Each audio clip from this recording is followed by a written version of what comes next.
국민의힘 쪽 얘기를 해볼 텐데 찐윤으로 불리던 윤한홍 의원이 윤석열 전 대통령 관계 정리해야 된다고 공개적으로 얘기했죠. 오늘은 아예 글쎄 폭로라고 할까요? 윤 전 대통령에 대해서 얘기한 부분이 있습니다. 그 얘기 어떤 얘기인지 한번 들어보겠습니다. 의대 정원 2,000명도 수정하고 예. 좀 했더니 엄청나게 화를 내시더라고요. 10분 동안 제 전화기에 예. 전화기를 들 수 없을 정도로 화를 내시면서 예. 저는 평생 그런 욕을 들어본 적이 없는데 오. 예. 그래서 제가 이거 큰일 났다. 예. 도대체 누구 말을 듣길래 생각이 완전 다른 거예요. 그래서 저는 뭐 한 10분 가까이 예. 뭐 세상에 평생 살면서 들어보지 못했던 욕을 다 들었고 예. 의대 정원 2,000명 예민한 이슈였죠. 여기에 대해서 언급을 하니까 이제 윤석열 전 대통령이 화를 냈다는 건데 김 의원님, 그 언론에 이제 역정이라고 표현되는 게 도대체 어떤 역정이냐는 게 윤한홍 의원의 표현을 빌면 10분 동안 평생에 들을 욕을 다 들었다고 표현을 하거든요. 그러니까 최고 상병 특검 때도 보면 결론적으로 VIP 경로설이 나온 것처럼 아마 윤석열 대통령 보면 본인의 뜻하고 조금 다를 경우에는 본인이 굉장히 조금 화를 많이 내는 경향이 있고 고성을 지르면서 그리고 거기에 이제 욕을 사용하는 그런 게 이제 좀 이 통상적인 어법이라고 얘기를 하는 거거든요. 그렇기 때문에 아마 윤한홍 의원 같은 경우에는 보면 지난 대선 캠프 때도 보면 3년 전이긴 하지만 그때 대선 캠프에서도 보면 다른 건 모르지만 적어도 김건희라고 하는 김건희 여사 이름 석자가 나오게 되면 그게 금기어라고 했던 거거든요. 그때 보면 최종적으로 보면 김건희 여사도 그때 김혜경 여사와 함께 대선 후보 부인이 대국민 사과를 하는 경우 처음이었는데 그때 이제 거짓 학력 또는 뭐 거짓 경력들 때문에 근데 그때도 보면 김건희 여사를 어느 정도 이제 뭐 사과를 해야 된다는 그런 얘기를 꺼내는 그런 의견을 꺼내는 분들마다 다 아웃됐다는 거거든요. 대선 캠프에서. 그렇기 때문에 아마 뭐 본인 입장에서 볼 때는 윤한홍 의원이 아마 원래는 원조 찐윤이었는데 지금 어느 정도 이제 지금 비상계엄에 대해서 사과하고 윤석열 전 대통령과의 어떤 정치적 절연을 주장하고 있는 과정에 본인이 왜 윤석열 전 대통령을 대통령을 만드는데 정말 1등 공신이었지만 왜 멀어질 수 없었나. 왜냐하면 본인이 어쨌든 뭐 평생을 공직에 있었는데도 불구하고 저렇게 아마 어떤 도와주는 입장에서 저렇게 아마 어떤 육두문자가 적힌 그런 욕설을 듣는 그런 어떤 이런 뭐 받는 경우가 드물었기 때문에 그렇겠죠. 아마 그런 것들이 굉장히 좀 강렬하게 남아 있고 그런 것들이 아마 윤석열 전 대통령하고 이제는 관계를 좀 정리해야 된다는 그런 어떤 본인의 결심에도 조금 영향을 미치지 않았을까 이렇게는 좀 보이는 거죠. 그래서 과거 일들을 조금 얘기하는 것 같아요. 그런데 주변님, 글쎄요, 그 리더십이 뭐 여러 가지 형태가 있지만은 글쎄요. 저렇게 막 욕을 하면서 뭐라고 하면 그 밑에 있는 사람들이 지시를 받아야 되는 사람들 입장에서 다음에 무언가 얘기하기가 굉장히 어려워지는 상황이 되는 거죠. 3년 내내 그랬던 것 같습니다. 저는 이런 걸 리더십이라고 표현하기는 어려울 것 같아요. 그냥 뭐 막무가내식 검사 스타일을 정권을 하면서 그대로 했던 거죠. 그러니까 무슨 조폭 피의자 다루듯 국정 운영한 것 같습니다. 본인 생각과 다르면 경청하기보다 저렇게 자기 생각을 관철해야 되고 관철하고자 하는데 거기에 반발을 하면 저렇게 차마 표현하기 어려운 정도의 욕까지 섞어가면서 압박을 했다는 거고요. 저는 저 윤한홍 의원이 지금이라도 말씀하시는 것은 지난 3년간의 성찰적 평가를 통해서 뭐 국민의힘 내부가 좀 바뀌어야 된다는 문제 제기 의미 있다고 보는데 좀 비겁합니다. 이게 2024년 총선을 앞두고 뭐 국민의힘이 총선에 이기기 위해서 이제 바뀌지 않으면 안 될 것 같으니까 그때 그런 거론을 했다가 저렇게 욕을 먹고 이제 그 뒤로는 그런 말씀을 못 했겠죠. 그러니까 대부분 이제 들려오는 얘기에 의하면 지난 3년 동안 윤석열 전 대통령의 초기에 고언을 했다가 저런 식으로 당하고 그 뒤로 아예 한마디도 못하는 분위기가 그냥 고착이 돼버린 겁니다. 그런 얘기들이 왕왕 있었죠. 그렇죠. 그게 최종적으로 12.3 비상계엄으로 나타난 거 아니겠습니까? 그러니까 어떻게 보면 뭐 정도의 차이는 있지만 국민의힘 특히 윤석열 전 대통령과 가까웠던 분들은 다 공동의 책임이 있는 겁니다. 그런 면에서는.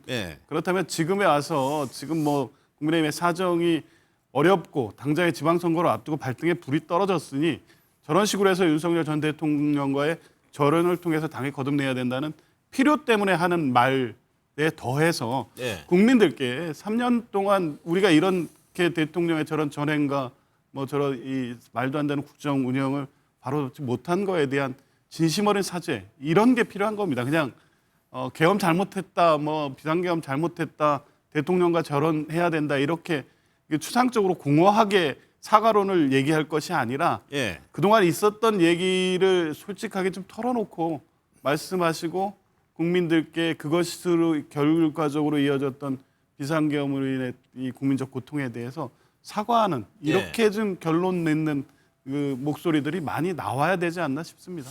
윤한홍 의원이 그러면서 누구에게서 그런 조언을 듣는지 모르겠다 이런 얘기도 했는데 또 하나가 있습니다. 김승희 전 비서관이라고 자녀 학폭 논란이 있었던 이 비서관은 본인이 이제 경질을 하려고 했는데 여기에도 이라도 얘기를 했습니다. 그 얘기도 한번 들어보겠습니다. 제가 경성 캠프에서 예. 거기 지금 김성희라는 의전 비서관이 있습니다. 예. 그 친구를 제가 경성 캠프에서 제가 잘랐잖아요. 자르고 나서 예. 그렇게 김건희 여사와 그렇게 가까운 사이인 줄 몰랐죠. 그러고 나서 이제 그 친구가 저를 계속 험담을 하고 다니니 예. 뭐 미움받게 돼 있었을 거고 예. 또 하나는 제가 명태균을 조심하라 위험하다 했잖아요. 근데 그거를 안 받아들이고 내가 그렇게 말한 것 자체를 예. 명태균한테 그대로 전달한 거예요.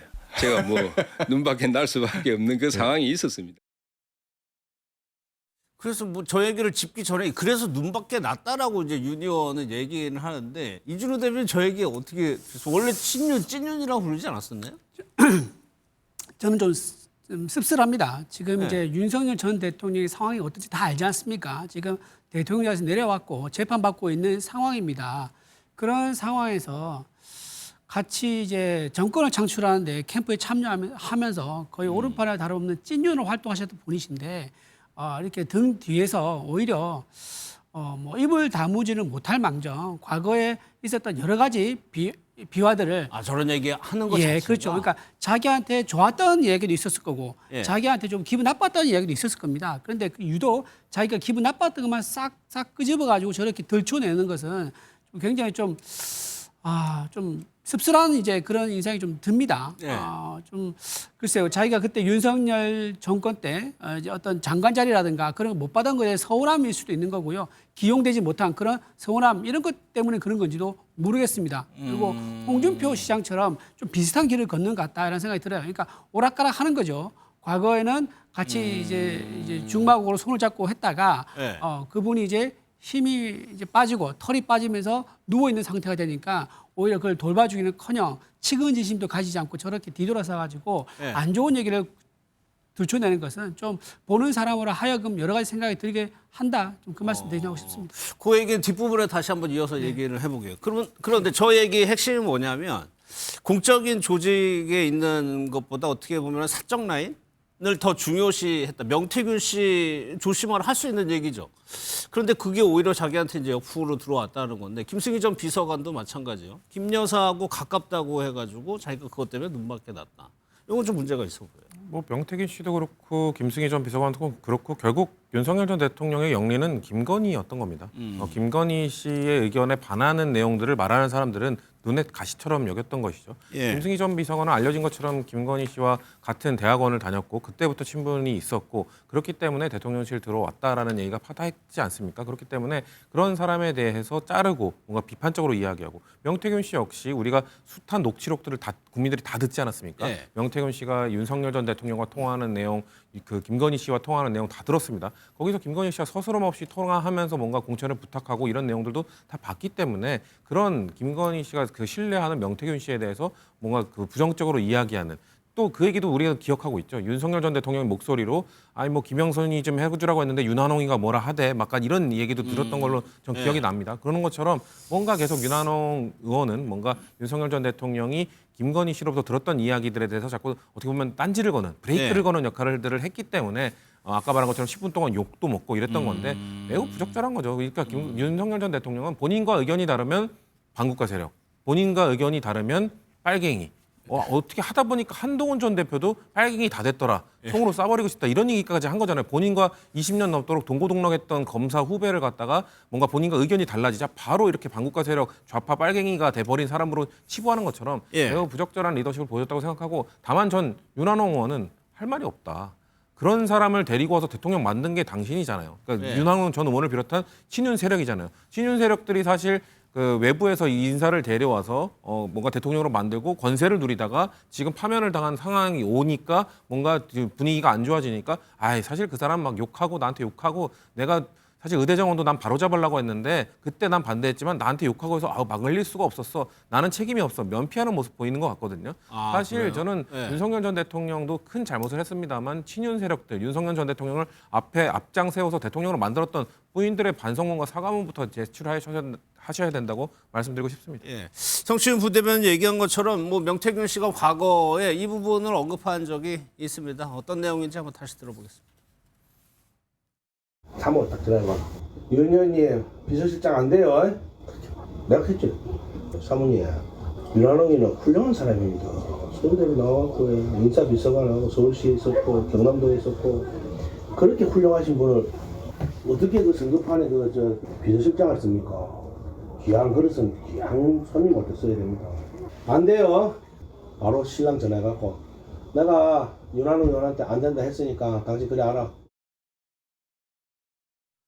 벌써 저 내용도 뭐 3년 전 녹취 내용이긴 합니다만 당시에 보면은 글쎄요 윤 전 대통령이 당 쪽에 뭐 신세를 안 졌기 때문에 당 쪽의 인사라든가 이런 거를 적극적으로 기용하지 않았죠. 그렇습니다. 그때 예. 뭐 그 당하고는 당의 또 국민의힘이 그때 입당한 게 보면 그때 2021년 8월 정도였는데 입당할 때도 보면 어떤 국민의힘하고 어떤 접점은 별로 없었던 상황이거든요. 그렇죠. 그리고 예. 난 다음에 어쨌든 고 장재원 의원이나 그다음에 뭐 그 권성동 의원 이런 몇 분들하고 명. 그 예. 법제사법위원회 활동했던 그때 보면은 윤한홍 의원도 법제사법위원으로 활동을 했었거든요. 그렇게 세 분이 아마 법제사법위원으로 활동했기 때문에 당시 아마 문재인 정부 때 검찰총장을 했던 윤석열 어떤 총장하고의 어떤 인연이 이어지면서 그분들이 아마 대선 후보로 옹립을 하고 아마 대선 과정에서 중요한 역할을 했는데 그 이후에 보면 계속적으로 당하고는 조금 거리를 두려고 했던 부분이 있거든요. 그렇기 때문에 아마 그 계속적으로 그때도 보면은 뭐 한동훈 전 대표를 전 장관을 그때 비대위원장으로 보낼 때도 그렇고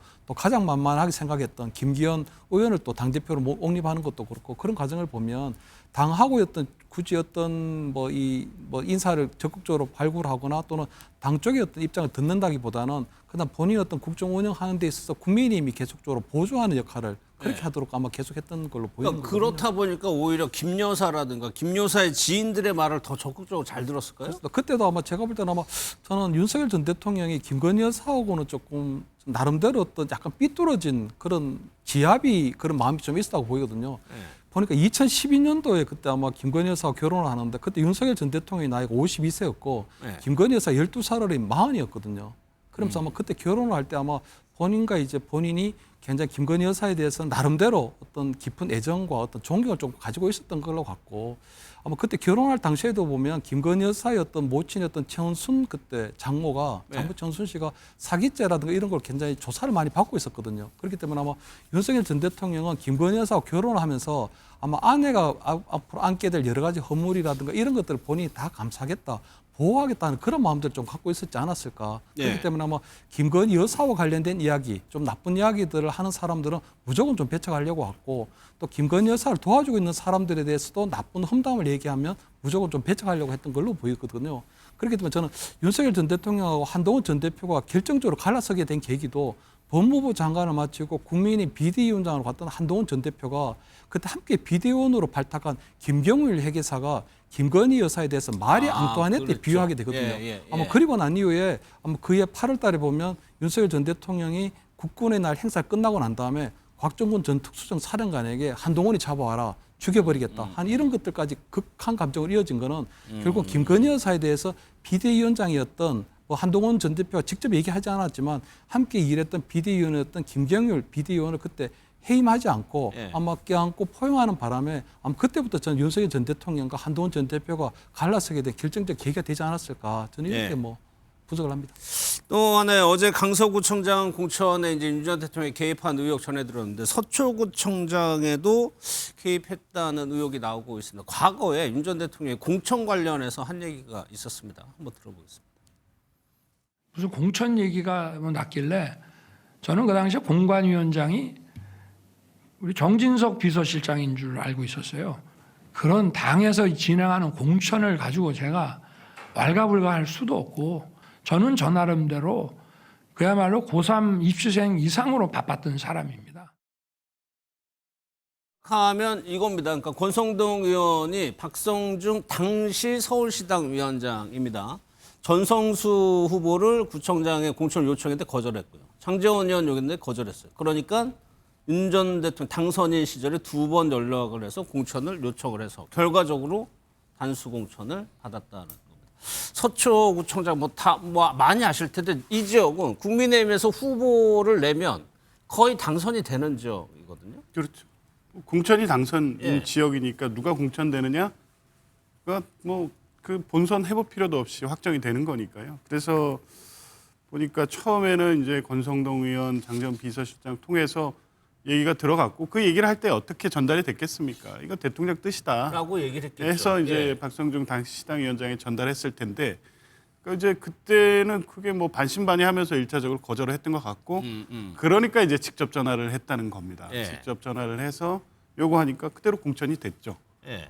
서울대 후배고 뭐 보니까 이 윤석열 전 대통령이 구속 취소돼서 나올 때 보니까 그 현장에도 있었던 걸로 알려져 있습니다. 그럼 예. 보면 뭐 특별한 관계가 있었던 것 같습니다. 그러니까 이제 그 관계를 이용해서 공천에 관여했고 낙점을 받은 건데 당시에 특히 2022년 지방선거하고 보궐선거 그 뒤에 뭐 강서구청장 보궐선거 그 뒤에 어디까지인지는 모르겠습니다만 공천에 상당히 개입한 건 분명한 사실로 다 확인되고 있는 겁니다. 그 개입 방식은 당시 명태균 2022년 5월 달에 보궐선거 앞두고 명태균 씨와 윤석열 대통령 간 통화 녹취록에 다 나와 있지 않습니까? 예. 그냥 해줘라 하는 겁니다. 해줘라라고 공천관리위원장한테 전달을 하는 겁니다. 그때 윤상현 위원장인 거 알고 있지 않았습니까? 근데 지금 모른다고 거짓말하는 겁니다. 예. 몰랐을 리가요. 다 요청을 하는 사람을 통해서 누구한테 어떻게 얘기하면 된다는 사전 작업을 거친 후에 안 됐을 경우에 이제 직접 본인이 이런 식으로 전화를 해서 관철했던 것으로 보이는데요. 예. 당까지 이런 식으로 관여하고 선거까지 관여했다는 것은 거의 이제 확정적 사실로. 이제 남은 문제는 도대체 당무 내지 공천이나 선거 업무에 어디까지 얼만큼 관여했는지 더 나온 문제가 어디까지인지 그게 궁금할 정도이지 공관위원장을 나는 그 당시 누구인지 몰랐다 이런 말 뭐 거짓말인 거 이제 다 확인되고 있는 거 아니겠습니까? 예. 그래서 두 사람의 공통점이 뭐냐? 현재까지는 이제 서울법대 선후배 사이라는 정도만 나오는데 글쎄요. 시당위원장에게 공천을 요구하는 것이 구청장 같은 경우에는 시당위원장의 권한이 실제로 있나요? 그렇죠. 그러니까 국민의힘과 민주당이 좀 다를 수는 있습니다만 지금 이준석 당시 대표가 이야기하는 것에 따르면은 구청장 공천 정도는 시당위원장 결재를 받아야 된다. 그러니까 시당위원장이 뭔가 이거에 대해서 압도적인 힘을 행사할 수는 없다 하더라도 최종 결재권자가 시당위원장이라는 거죠. 사실 그 총선 때랑 다르게 지방선거 때는 이 시당위원장들의 힘이 막강하거든요. 특히나 이 기초 광역에 있어서 영향력을 행사할 수 있고 물론 광역자치단체장은 전혀 별개입니다. 이건 중앙당에서 국민의힘도 그럴 거고 저희 당도 마찬가지로 중앙당에서 행사하는 거기 때문에 거기에는 공천에 전혀 관여할 수 없습니다만 그 아래부터 기초단체장부터 그러니까 구청장 그렇죠. 정도? 구청장, 광역의원, 기초위원에 대해서는 서울시당위원장이면 상당한 영향력을 행사할 수 있죠. 그렇기 때문에 본인에 대한 압박이 당연히 있었을 것이고 본인은 자꾸 인수위원 때문에 바빠서 안 했다고 말을 하고 있습니다만 당시 이준석 대표가 그렇게 이미 증언을 하고 있기 때문에 박성중 의원에 대한 전방위적인 압박이나 이런 것들을 통해서 결국 뒤바뀐 거라고 볼 수밖에 없는 상황이다라고 좀 그렇게 봅니다. 이준희 대표 실제로 국민의힘에서 시당위원장 요 설명이 맞습니까? 아니 조금 다릅니다. 이게 국민의힘에서 아주 절대적으로 유리한 지역이 있지 않습니까? 강남구청장, 서초구청장. 그렇죠. 이런 두 곳은요. 이런 곳들은 중앙당에서 상당히 결정을 많이 합니다. 왜냐하면 공천 받는 거 이꼴은 이제 곧 당선이기 때문에 시당위원장보다 더 이제 위에서 결정을 하는 경우가 많이 있고요. 시대위원장 대신에 절대 반대하지 않는다. 이게 있어야 돼요. 그러니까 절대 반대하지 않는다. 그러니까 당의 결정에. 그러니까 지금 이 대화 내용 제가 보기엔 그거 같아요. 이제 박성중 이제 서울시당 위원장이 전성수 후보에 대한 공천을 절대 반대하지 않는다. 그 입장을 좀 해달라라는 요청을 받았는데 그거 아마 거절한 것 같습니다. 그러니까 그 얘기는 만약에 당시 박성중 위원장 나 절대 안 된다라고 하면 안 되는군요. 좀 어렵죠. 좀 어렵죠. 그래서 어쨌든 그렇게 공천 줬을 경우에 당시에 확실시 되는 것은 시당 위원장보다는 중앙당에서 좀 더 공천권이 더 크다. 그렇게 말씀드립니다. 뭐 할래기 씨? 저는 보니까 지금 보면 박성중 위원장이 서울시당 위원장 같은 경우에는 지방의 우리 그 광역단체장은 아까 얘기하신 것처럼 중앙당에서 공천 권한을 행사하고요. 보통 우리 기초단체장이나 지방의원은 서울시당 위원장이 임명하는 공천관리위원회가 구성이 되거든요. 그렇기 때문에 실질적으로 아마 서초구의 단체장 경우에는 아마 시당 위원장 임명한 공천관리위원장이 나름대로 아마 본인의 의견 정도로 전달할 수 있을 걸로 보이거든요. 다만 박성중 위원장이 보면 아마 권성동이나 그때 장종원이 굉장히 우리 정권의 실세였는데 네. 실세 전화에 2번 전화 받고도 거절을 했는데 네. 아마 윤석열 전 대통령이 직접 아마 2번 전화 오게 되면 아마 그 거절하기에는 굉장히 힘들었을 걸로 보이거든요. 다만 저는 지금 보면 윤석열 전 대통령하고 전성수 구청장 어떤 직접적인 어떤 서울대 법대 후배라는 인연보다는 예. 저는 전성배 씨 좀 생각이 나더라고요 보니까. 그러니까 명태균은 김영선을 공천을 했고 아마 전성배는 보니까 전성배, 전성수 고향도 비슷하고 하기 때문에 저는 건진법사 전성배 씨가 보면 경북에 있는 도의원 또 경북에 있는 단체장을 공천시켜 주겠다고 해 그때 돈 받아봤던 것처럼 저는 전성배 씨하고 아마 전성수 씨가 그냥 이름도 비슷하니까 같은 집안 사람일 수도 있겠다. 그런 가능성 이제 그런 이제 추정하시는 상상을 거죠? 좀 생각하면 좀 그런 것들도 있지 않았을까. 그래서 저는 어떤 대통령의 설법대 후보였기보다는 아마 전성배 씨하고의 어떤 관계 때문에 전성수 아마 구청장이 그때 공천을 받을 수 있지 않았을까. 박성중 위원장 어떤 통화 녹취록에 보면 월등하게 그리고 압도적으로 여론조사 1위를 달리는 사람이 나오거든요. 그때 유정현 전 의원이라고 예. 18대 때 국회의원도 하고 우리 아나운서로 유명하신 분이 있었기 맞아요. 때문에 예. 그분을 제끼고 3등을 달리던 전성수 후보가 단수 공천이 될 수가 없거든요, 이게. 그렇기 때문에 아마 그러한 여러 가지 것들이 있었지 않을까 이렇게 좀 상상을 예, 이준호도. 예, 저는 근데 이 건을 이재명 대통령 좀 참고해서 잘 보실 필요가 있다 생각합니다. 왜냐하면 이재명 대통령이 이번에 정원호 성동구청장에 대해서 노골적으로 SNS 올리면서 잘하는갑다라고 얘기했거든요. 예. 근데 대통령이 이렇게 직접 이름을 언급하면서 SNS에다가 잘하는갑다라고 했는데 민주당에서 어떻게 이 사람들 공천을 안 줄 수가 있습니까?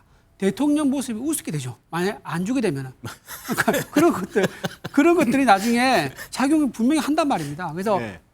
이재명 대통령도 이 지금 윤석열 전 대통령이 공천 개입했다는 당무에 개입했다는 이 의혹 때문에 지금 수사를 받고 있는 것처럼 여기서 한 발 더 이재명 대통령이 나가서 발언을 하게 되면요. 예. 임기 끝나면 반드시 이 건으로 기소돼가지고 수사받을 수 있다는 것도 말씀드립니다. 이거 한 부분만 얘기 듣고 짧게 넘어갈게요. 말씀드릴게요. 전성수 구청장은 단수 공천 받았잖아요. 방금 말씀하신 것처럼 내부 여론조사나 뭐 공개된 여론조사에서 3등 달리던 분이 1등을 제끼고 2등을 제끼고 단수 공천 받았기 때문에 문제가 된 거고 지금 정홍원 구청장은 각종 여론조사에서 민주당 후보 중에 1, 2위를 다투고 있는 사람입니다. 그렇기 때문에 그렇다 해서 뭐 대통령이 일 잘한다고 해서 갑자기 1등이니 단수 공천 주겠다도 할 것도 아니고요. 경선을 치러서 이루어질 것이기 때문에 대통령이나 그 발언이나 이런 것들은 정홍원 구청장이 서울시장 경선에 참여해서 본인의 도전을 하는 데는 전혀 문제가 되지 않는다는 말씀드리겠습니다. 알겠습니다.